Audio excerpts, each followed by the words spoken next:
Hello and नमस्ते साथीहरू। आज मैले 2011 मा रिलिज भएको कोरोना भाइरसमै मेल खान जाने कन्टेजियन मुभीको एक्सप्लेनेसन लिएर आएको छु। र कन्टेजियनको अर्थ एक व्यक्तिबाट अर्को व्यक्तिमा थुप्रै माध्यमहरूबाट सर्न सक्ने रोग भनेको हो। र यो मुभीलाई बिल गेट्सले पनि हेर्न सजेस्ट गरेको भएर मैले यो मुभी हेरेको थिएँ। त्यसैले आज मैले पनि तपाईहरुलाई यो मुभी एक्सप्लेन गरेर सुनाएको छु। र स्क्रिप्ट राइटरलाई नि के थाहा, उनले पहिले मुभी मार्फत नै हामीलाई भविष्यको बारेमा सावधान गरेको भनेर।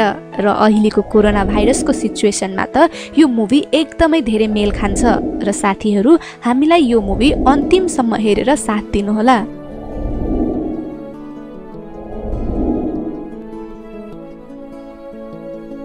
यस मुभीको सुरुवातमा हामीलाई बेत नाम गरेको एकजना केटीलाई देखाउँछ जो आफ्नो बिजनेस ट्रिपको लागि चाइनाको हङकङ सहरमा आएकी हुन्छे। र ऊ विवाहित भएर पनि त्यही मौकामा आफ्नो एक्स बोयफ्रेन्डसँग एक रात होटेलमा बिताएर घर फर्किनको लागि एयरपोर्टमा आइपुगेकी हुन्छे। र त्यही बेला उसको त्यही बोयफ्रेन्डले फोन गर्छ र कुरा गर्दै जाँदा बेतलाई हल्का खोकी लाग्छ। र त्यसपछि बेत आफ्नो घर आइपुग्छे र उसको 6 वर्षको छोरा मम्मीलाई धेरै दिनपछि देखेर खुसी हुँदै अंगालो मार्छ। र त्यसपछि मुभीमा दुनियाँको अरु थुप्रै देशहरूमा मानिसहरू बिस्तारै बिरामी हुन थालेको देखाउँछ। र यता बेत पनि घर आएको 4 दिन भइसकेको हुन्छ र ऊ पनि निकै बिरामी भएकी हुन्छे। र त्यही कारणले गर्दा त्यही दिन ऊ एक्कासी बेहोस भएर भुइँमा पल्टिन्छे।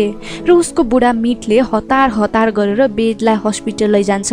तर हस्पिटल लगेको केही समयपछि उसको मृत्यु हुन्छ।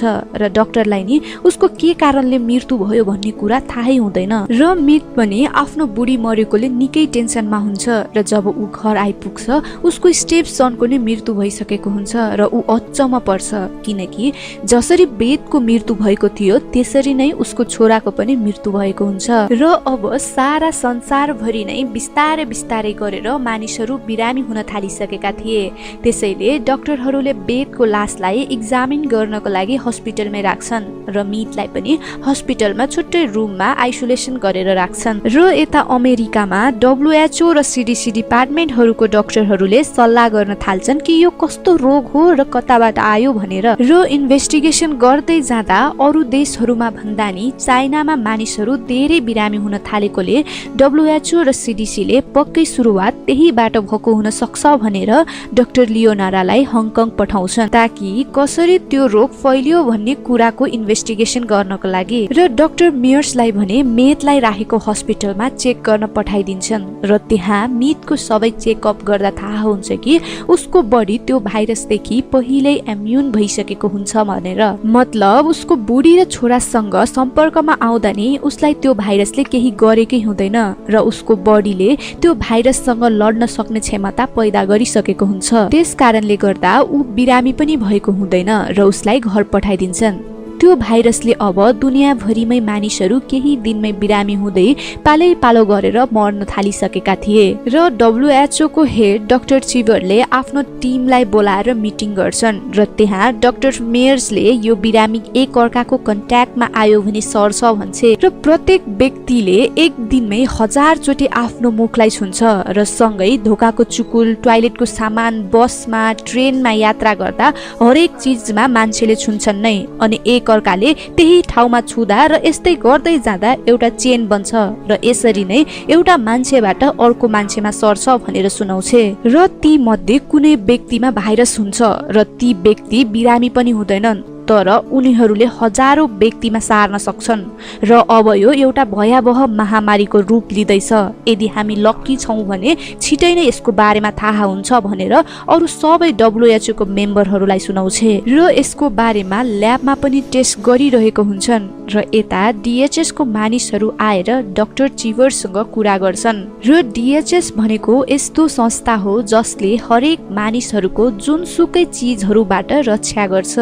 र उनीहरूले डाक्टर चिभरलाई कतै यो बायो वेपन त होइन जसरी पहिला मान्छेहरू एटम बम र अरू हतियार प्रयोग गरेर मार्थे त्यसरी नै कुनै देशको षड्यन्त्र त होइन नि, जहाँ एक देशले अर्को देशलाई रोग फैलाएर मार्ने विचार त होइन नि यो भनेर सोध्छन्। तर डाक्टर चिवरले यो कुनै बायो वेपन नै होइन भन्छन्। र यता डाक्टर मेयर्स बेदको अफिस जान्छे, तर त्यहाँ बेदको कलिगहरू सबैजना ठिकै हुन्छन् र उनीहरूलाई तपाई मध्ये यहाँ कोही एब्सेन्ट त हुनुहुन्न नि जो बेदको सम्पर्कमा आउनु भएको थियो भनेर सोचे।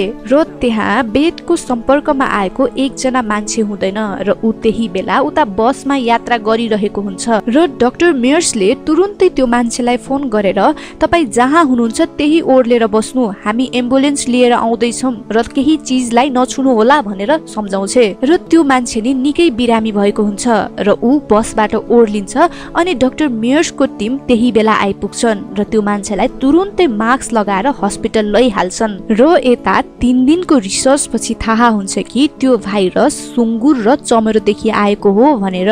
र अब यो भाइरसको या यो रोगको उनीहरूसँग न कुनै औषधि नै हुन्छ न कुनै भ्याक्सिन नै। र यो भाइरस फैलिएको 8 दिनपछि नै पुरै अमेरिकाको थुप्रै सहरहरूमा फैलिसकेको हुन्छ र कति धेरै मान्छेहरू त मरिसकेका पनि हुन्छन् र कति त बिरामी भएर हस्पिटलै भरिसकेको हुन्छ।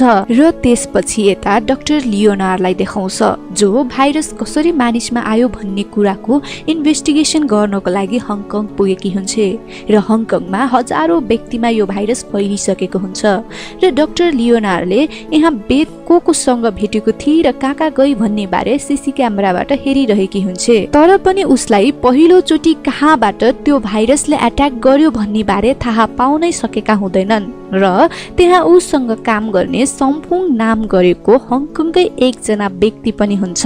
र केही दिनको इन्भेस्टिगेसन पछि थाहा हुन्छ कि बेडलाई हङकङमै त्यो भाइरसले छोएको थियो र आफू इन्फेक्सन भएपछि ऊ जोसँग सम्पर्कमा आई ती सबैजना कि बिरामी भएका थिए या कोहीको त मृत्यु पनि भइसकेको थियो। र रिपोर्टको अनुसार हरेक 12 जना मध्ये 1 जना मान्छेलाई त यो इन्फेक्सनले छुने चान्स एकदमै बढी थियो र इन्फेक्टेड भएका मानिसहरू पनि बाँच्ने चान्स भनेको 25 कि 30% मात्र थियो। त्यसैले WHO ले अब इन्टरनेशनल लेभलमै यो भाइरस महामारीको रूप हो र सबैजना सुरक्षित आफ्नो घरमा बसौं र सामाजिक दूरी कायम गरौं भनेर इन्फर्म गरिसकेको थियो। र यस्तो अवस्थामा नि कुनै व्यक्तिहरू यस्ता थिए जसले नचाहिने हल्ला मात्र फैलाइरहेका हुन्छन् र ती मध्ये एकजना फेमस ब्लगर जसको 10 मिलियन जति फलोअर्स थिए र उसले आफ्नो अझै फलोअर्स बढाउनको लागि र पैसा कमाउनको लागि आफूलाई नि त्यो बिरामी भएको थियो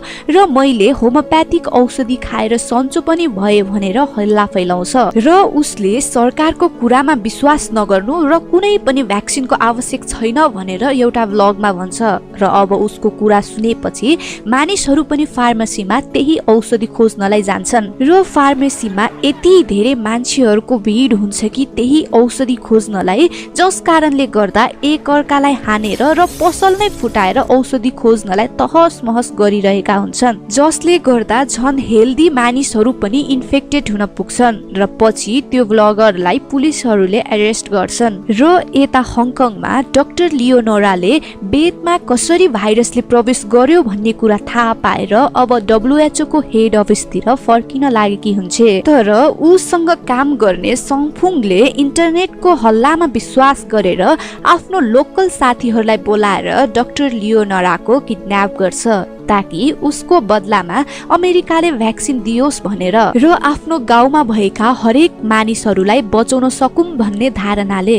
र उसले डाक्टर लियोनार्डलाई डाइरेक्टली आफ्नो गाउँ लैजान्छ जहाँ थुप्रै मानिसहरू एउटै कोठामा बन्द भएर बसेका हुन्छन् र ती मध्ये कति धेरै त साना साना बच्चाहरू पनि हुन्छन्। र यता डाक्टर मेयर्स जो बेदको सम्पर्कमा आएका व्यक्तिहरूलाई भेट्न गएकी थिए ऊ पनि यो भाइरसले इन्फेक्टेड भइसकेकी हुन्छ र अब ऊ निकै बिरामी हुन थालेकीले उसले डाक्टर चिवरलाई आफू पनि इन्फेक्टेड भएको सूचना दिन्छ र डाक्टर चिवरले चिन्ता नगर म केही गर्छु भनेर सान्त्वना त दिन्छन्, तर डाक्टर मेयर्सको केही दिनपछि यही भाइरसको कारणले मृत्यु हुन पुग्छ। र डाक्टर चिवरको अनुसार यो भाइरसले दुनियाँको 7 करोड व्यक्तिहरू मर्न सक्छन् भनेर अनुमान गर्छ र अहिलेसम्म भाइरसकै कारणले 2-3 करोड मान्छेहरू त मरिसकेका पनि हुन्छन् र अब केही दिन पनि बित्छ र पुरै दुनिया एउटा मसान घाट जस्तो हुन्छ र सबै अफिस, जिम, स्कुल, कलेजहरू पनि बन्द भइसकेका हुन्छन् र सबै सहरहरूमा पनि लकडाउन गर्न सुरु गरिसकेको हुन्छ ताकि मानिसहरू एक सहरदेखि अर्को सहर ओरदोर गर्न नसकोस् भनेर। तर त्यसको केही दिनपछि नै सबै मानिसहरू खानको लागि एकअर्कालाई मारिरहेका हुन्छन् र यता डाक्टर हेक्जलको टिमहरूले भने भ्याक्सिनहरू बनाएर थुप्रै बाँदरहरूमा एक्सपेरिमेन्ट गरिरहेका हुन्छन् तर ती सबै बाँदरहरू भने मर्छन्।